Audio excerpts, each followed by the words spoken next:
نام پاک کے مصطفیٰ سنتے ہیں تو چوم لیتے ہیں، جب بھی محمد صلی اللہ علیہ وسلم کا نام سنتے ہیں تو انگوٹھوں کو چومتے ہیں۔ اچھا دیکھیں رب نے نام بھی کیسا عطا فرمایا ہے، انگوٹھے تو بعد میں چومیں گے، پہلے ہونٹ ہی ایک دوسرے کو چوم لیتے ہیں۔ کہیے محمد صلی اللہ علیہ وسلم، ہونٹ چوم رہے ہیں نا ایک دوسرے کو، ہونٹ ہی ایک دوسرے کو چوم رہے ہیں، ایسا رب نے نام عطا فرمایا۔ اور سبحان اللہ 200 سال کے گناہ معاف ہو گئے، آنکھوں سے لگاتا تھا، چومتا تھا، درود پڑھتا تھا۔ تو درود پڑھنے کی عادت ڈالیں، نبی پاک کے نام کی تعظیم دل میں پیدا کریں، انشاءاللہ وارے نیارے ہو جائیں گے۔ اور ایک اور بات سیکھنے کو ملی کہ اللہ نے اپنے حبیب کی شان کیسی بلند کی ہے۔ ابھی دنیا میں میرے آقا تشریف نہیں لائے ہیں، حضرت موسیٰ کا دور تو بہت پرانا دور ہے نا، thousands years ago، ہزاروں سال پہلے جناب رسول اللہ صلی اللہ علیہ وسلم کی آمد سے پہلے ان کا چرچا بلند ہو رہا ہے، ان کا نام چوما جا رہا ہے، ان پر درود پڑھا جا رہا ہے، ان کا ادب کیا جا رہا ہے۔ پچھلی ساری آسمانی کتابوں میں نبی پاک کا ذکر موجود، انبیاء آئے نبی پاک کی باتیں بتاتے تھے کہ ایک نبی ہیں جو آنے والے ہیں، آخری نبی کا ذکر ہوا کرتا تھا۔ اللہ اکبر، وہ شاعر لکھتے نا، ایک میں ہی نہیں ان پر قربان زمانہ ہے، ایک میں ہی نہیں ان پر قربان زمانہ ہے، جو رب دو عالم کا محبوب یگانہ ہے۔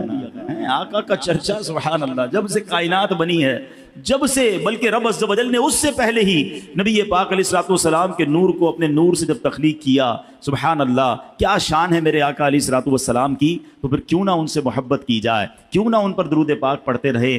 آئیے مل کر محبت کے ساتھ درود پاک پڑھ لیں، صلو علی الحبیب صلی اللہ تعالی علی محمد صلی اللہ علیہ وسلم۔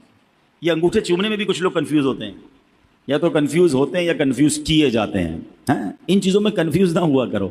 ہاں ٹھیک ہے، میں چلیں ایک آپ کو روایت بھی سنا دوں، مقاصد الحسنہ میں ہے، ایک مرتبہ اذان ہو رہی تھی، جب مؤذن نے اذان میں کہا اشہد ان محمد رسول اللہ صلی اللہ تعالیٰ علیہ وسلم، تو عاشق اکبر، سب سے بڑے عاشق نبی پاک علیہ الصلوۃ والسلام کے حضرت ابو بکر صدیق رضی اللہ تعالیٰ عنہ نے جیسے مؤذن نے کہا ویسے ہی ان الفاظ کو ریپیٹ کیا، دہرایا، اور پھر اپنے دونوں انگوٹھے چوم کر اپنی آنکھوں سے لگائے۔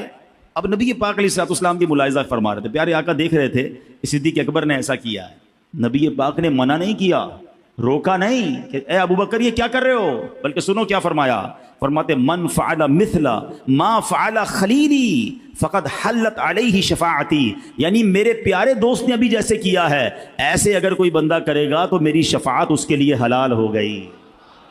ہاں یہ نصیب والوں کا حصہ ہے۔ امام حسن مجتبیٰ فرماتے ہیں جب مؤذن کہے اشہد ان محمد رسول اللہ صلی اللہ تعالیٰ علیہ وسلم، اور جو بندہ یہ سن کر کہے مرحبا بحبیبی وقرۃ عینی محمد بن عبد اللہ، پھر دونوں انگوٹھوں کو چوم کر آنکھوں پر رکھے، وہ بندہ کبھی اندھا نہ ہوگا، اس کی آنکھیں نہ دکھیں گی۔ ارے یہ تو آنکھوں کا نور بڑھانے کا نسخہ ہے، اور یہ محبت کا ایک انداز ہے، تو اس میں کس بات کا شرمانہ ہے؟ تو نبی پاک سے محبت کیجئے، پیارے آقا کے نام سے محبت کیجئے، اور جب جب نام محمد صلی اللہ تعالیٰ علیہ وسلم سنیں، محبت کے ساتھ اس کو چوم کر آنکھوں سے لگائیں، اس کی برکتیں حاصل ہوں گی۔ شاعر لکھتے ہیں نا، لب پر آ جاتا ہے جب نام جناب، منہ میں گھل جاتا ہے شہد نایاب، لب پر آ جاتا ہے جب نام جناب، منہ میں گھل جاتا ہے شہد نایاب، وجد میں ہو کے ہم اے جاں بیتاب اپنے لب چوم لیا کرتے ہیں۔ لب خود ہی چوم لیتے ہیں نا ایک دوسرے کو، محمد جب کہتے ہیں تو سبحان اللہ لب ایک دوسرے کو چوم لیا کرتے ہیں۔ اللہ نبی پاک کے نام کی تعظیم ہم سب کو نصیب فرمائے۔ ایک بار پھر درود پاک پڑھ لیں، صلو علی الحبیب صلی اللہ تعالی علی محمد صلی اللہ علیہ وسلم۔ انشاءاللہ نبی پاک کا ذکر خیر سنیں گے، پیارے آقا کے مبارک نام ہی کے کچھ اوصاف آج سنیں گے، اور نبی پاک کی شان تو ایسی ہے جس بھی طرف نظر دوڑائیں اللہ نے اپنے نبی کو ایسا با کمال بنایا ہے، ایسا شاندار بنایا ہے۔ آپ کے چہرے کے اوصاف، آپ کے جسم مبارک کے اوصاف، آپ کے معجزات پر بات کی جائے، آپ کے اخلاق پر بات کی جائے، آپ کی بہادری پر بات کی جائے، آپ کی سخاوت پر بات کی جائے، آپ کی عقل مبارک پر بات کی جائے، یا آپ کے فیصلوں پر بات کی جائے، آپ کی سیرت کے جس بھی پہلو پر بات کی جائے، عقل حیران ہو جاتی ہے کہ اللہ نے اپنے حبیب کو کیسا شاندار بنایا ہے۔ وہ پنجابی شاعر لکھتے ہیں نا، ایڈا سونا نبی کوئی دنیا تے آیا نہیں، یار ایہو جیا کوئی رب نے بنایا نہیں۔ طرز میں پڑھیں، ایڈا سونا نبی کوئی دنیا تے آیا نہیں، یار اے ہو جیا کوئی رب نے بنایا نہیں، یار اے ہو جیا کوئی رب نے بنایا نہیں، چودھویں دا چند نالے عرشاں دا تارا، قسم خدا دی مینوں سب نالوں پیارا۔ ایسا کمال کے بنایا اللہ نے اپنے نبی کو، سبحان اللہ۔ شاعر مشرق بھی لکھتے ہیں نا، لوح بھی تو قلم بھی تو تیرا وجود الکتاب، گنبد آبگین رنگ تیرے محیط میں حباب، عالم آب و خاک میں تیرے ظہور سے فروغ، ذرہ ریگ کو دیا تو نے طلوع آفتاب۔ ذرا اس مصرے کو سمجھیے گا، ذرہ ریگ کو دیا۔ ذرہ ریگ یعنی ریگستان کا ایک ذرہ ہے، اتنی ساری ریت ہوتی ہے ریگستان میں، مگر اس ذرہ ریگ کو اگر نبی پاک سے نسبت ہو جائے تو وہ طلوع آفتاب بن جاتا ہے۔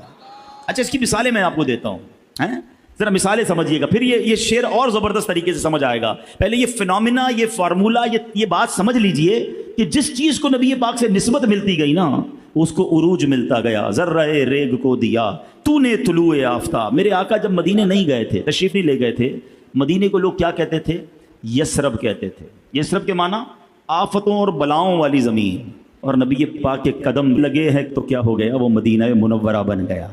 اس کی ہوا میں شفا، اس کے غبار میں شفا۔ شاعر کہتے ہیں نا، جب سے لگے ہیں قدم رسالت مآب کے، جب سے لگے ہیں قدم رسالت مآب کے، جنت بنا ہوا ہے مدینہ حضور کا۔ مدینے کے مقدر جاگ گئے، بھاگ جاگ گئے، کیوں؟ ذرہ ریگ کو دیا تو نے طلوع آفتاب۔ ایک ایسی شخصیت ہے جو نبی پاک کی جان لینے کے لیے تلوار لے کر پیارے آقا کو تلاش کر رہی ہے، معاذ اللہ نبی پاک پر اٹیک کرنا ہے، مگر جب جلوہ جانا دیکھا، ایمان قبول کیا، اس شخصیت کو پھر نبی پاک نے کیا بنا دیا؟ وہ عمر فاروق بن گئے۔ آقا فرماتے میرے بعد کوئی نبی ہوتا تو عمر ہوتا۔ ذرہ ریگ کو دیا تو نے طلوع آفتاب۔ آؤ نبی پاک کے بچپن میں چلتے ہیں۔ ابھی بچپن کا لمحات ہے، بالکل 2-3 سال کی، جو 1-2 سال کی عمر ہوتی ہے، ولادت کے بعد کی عمر ہوتی ہے، دودھ پینے کی عمر ہے۔ مکے میں بہت ساری دائیاں آئی ہوں گی، بہت سارے بچوں کو وہ دائیاں لے کر گئی۔ کتابوں میں ذکر ملتا ہے قبیلہ بنو سعد سے بہت ساری دودھ پلانے والی آئیں اور بہت سارے بچوں کو لے گئی۔ آپ سے پوچھتا ہوں، سوائے ایک دائی کے کسی اور دائی کا نام یاد ہے؟ کسی اور کا پتا ہے کہ ان کے نام کیا تھے؟ کسی کا نام نہیں پتا، مگر ایک دائی کہتی ہیں ایک بچہ رہ گیا، کوئی دائی لے کر نہ گئی۔ کیوں نہ گئی؟ کیونکہ اس کے والد دنیا میں نہیں تھے۔ سوچا اگر اس بچے کو لے جائیں گے، دودھ پلائیں گے، اتنے پیسے نہیں ملیں گے کیونکہ والد دنیا میں نہیں ہیں، مگر اس دائی کے بھاگ جاگنے تھے، اس دائی کی قسمت جاگنی تھی۔ اس دائی نے اس بچے کو کیا لیا؟ آج 1450 سال گزر گئے، کون سی محفل ہے، کون سی سیرت کی کتاب ہے جہاں دائی حلیمہ کا ذکر نہیں ہے؟ ایسا کیوں ہوا؟ ذرہ ریگ کو دیا تو نے طلوع آفتاب۔ ان کے تو ایسے مقدر جاگے کہ دائی حلیمہ کیا کہتی ہیں؟ یہ کہتی تھی گھر گھر میں جا کر حلیمہ، یہ کہتی تھی گھر گھر میں جا کر حلیمہ، میرے گھر میں خیر الورا گئے ہیں، بڑے اوج پر ہے میرا رب مقدر، بڑے اوج پر ہے میرا رب مقدر، میرے گھر میں نور خدا گئے۔ کیسا اوج پر مقدر ہوا؟ بی بی حلیمہ کہتی جب مکے آ رہی تھی میری جو اونٹنی اور خچر ہے سب سے پیچھے، کمزور۔ قافلے والے کہتے حلیمہ تمہاری وجہ سے قافلہ لیٹ ہو جاتا ہے، ہمیں رکنا پڑتا ہے، مگر کہتی جب واپس جانے لگی تو وہی سواری سب سے آگے ہے۔ لوگ کہتے حلیمہ جانور بدل لیا، نیا جانور لیا، کہتی جانور نہیں بدلا، بڑے اوج پر ہے میرا رب مقدر، میرے گھر حبیب خدا گئے۔ اپنے گاؤں میں پہنچتی ہے بی بی حلیمہ، اس زمانے میں چراغ جلائے جاتے تھے، ابھی تو لائٹیں ہیں نا، چراغ، اور لوگ جتنی دیر جاگتے تھے چراغ جلاتے تھے پھر بجھا دیتے تھے، ضرورت نہیں تھی، تیل ڈالنا پڑتا تھا، سوتے تھے تو اندھیرا ہو جاتا تھا۔ گاؤں والوں نے نوٹس کرنا شروع کیا، سارے گاؤں میں اندھیرا مگر ساری رات حلیمہ کا گھر جگمگاتا ہے، ساری رات اس کے گھر سے روشنی